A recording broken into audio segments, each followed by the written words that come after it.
Kia ora, I'm David Chaston with 90 at 9, brought to you by interest.co.nz. This week at everything you need to know in 90 seconds at 9 o'clock, with news that stresses are building in China, and so far they aren't doing much to effectively turn them around. But first, aided by sharply retreating energy costs, annual inflation ran at 4.9% in April in the US, lower than the 5% in March and the 5% rate expected, and very much lower than the 8.3% rate a year ago. That is the first time in 2 years it's been below 5%. Progress in taming inflation might seem slow, but actually they're making steady progress. However, the March to April annualised rate is 6.1% unadjusted for seasonal effects, or 4.8% when it is adjusted for seasonal effects. So they might find it tricky to make progress from here. The next stage will require inflation expectations to recede. There are signs of that, but these signs are not solid yet. And American mortgage applications jumped 6.3% in the first week of May, the biggest rise in nearly 2 months and rebounding from a 1.2% fall in the prior week. And the US monthly budget statement revealed a smaller surplus in April than the prior year.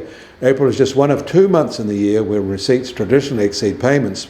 But this year, their deficit is rising compared with the prior year, up to $1.9 trillion over the past 12 months. But this is not because spending is rising. In fact, federal expenditures are 17% lower in April than the same month a year ago. It is the severe clamp on tax receipts that are swelling this deficit. They were 26% lower than a year ago. In China, they're trying to stop the relentless decline in domestic food production. Their way is to bring back new land into food production and force farmers to grow strategic crops rather than economically sustainable ones on that land. And at the latest G7 finance ministers meeting, they called for tightening oversight of cryptocurrency transactions between individuals in a bid to close loopholes for money laundering and sanctions evasion.